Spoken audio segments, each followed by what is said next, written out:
Nanghin ang tuhod ko sa bakbakan namin ni GF at ni Tomboy. Hanggang sa, hello sa lahat ng tagapakinig at taga-subaybay ng Tambayan Corner. Ibahagi ko lang dito ang aking karanasan sa buhay. Tawagin niyo na lang ako sa pangalang Brando, 25 years old. Ibahagi ko lang dito ang aking matagal kong lihim sa buhay. May GF ako at may Tomboy siyang kaibigan. Mayroon kasi siyang matalik na kaibigan Tomboy na hindi ko inaasahan na magagawa namin ito. Kadalasan lagi kaming magkasamang tatlo.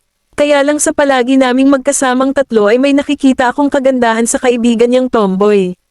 Kahit pa ang galaw niya ay panlalaki pero lumalabas pa rin yung pagkababae niya. Kaya nagagandahan ako sa kanya at ang kinis pa ng balat niya na makuti. Pinipigilan ko ang aking sarili na hindi matukso pero iba talaga ang kotob ng aking damdamin. Dahil mas lalo pa akong na-attract sa kanya. Hanggang sa isang gabi lumabas kaming tatlo kasama ko ang GF ko. Pumunta kami sa isang party. May napansin ako kakaiba sa kanilang dalawa pero inoobserbahan ko lang. Parang may namagitan sa kanilang dalawa pero binabaliwala ko lang iyon. Dahil alam ko naman na mahal naman ako ng GF ko. Hanggang sa nag-inuman kami at pareho na kaming nalasing. Sa gabing iyon, hindi na kami nakauwi dahil sa sobrang lakas din ng ulan. Kaya napagpayahan namin na mag-motel na lang kami at doon na lang muna matulog. Kaya kumuha kami ng isang kwarto lang at 2 kama habang nasa higaan na kami para matulog. May napansin ako sa kaibigan ng GF ko na parang balisa siya at di makatulog.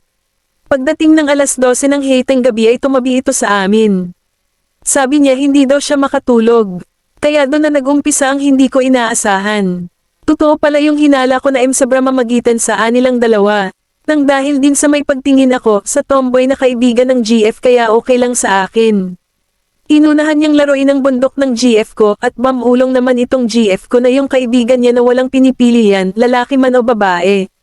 Hanggang sa pumagitna siya sa amin at ako na naman ang ginalaw niya.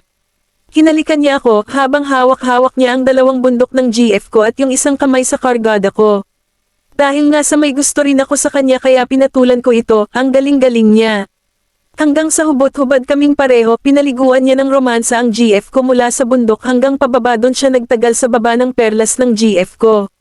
Habang ako naman kinakain ng perlas ni Tomboy habang nakatuwad ito nag-vice versa kaming tatlo.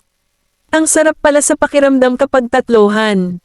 First time ko itong nagawa sa buong buhay ko, nakaka-excite pala. Hanggang sa pinahiga nila ako at nagpalitan silang 2 nag-drive. Habang yung isa inupuan ako at pinakain sa akin yung perlas. Sobrang sarap sa pakiramdam. Yung 2 ang papatong sayo na pinagsaluhan ka. Hanggang sa natapos kami sa gabing iyon. Kinabukasan paggising namin ay nanghina ako nanginginig yung tuhod ko. Tinawanan lang nila ako at biniro ako na kulang lang yan basta ganon. Hanggang sa nakauwi na kami ilang araw nakalipas si lesbian ay nagyaya na naman at hindi na nahiya sa akin at sa GF ko. Kaya naulit na naman ang pangyayaring iyon. Dun sa bahay ni Tomboy kami gumawa ng milagro. Sobrang sarap pala pag 2 hanggang paulit-ulit na yun ginawa namin kapag gusto namin. Sa ngayon iniisip ko na hanggang kailan kaya ito pwede.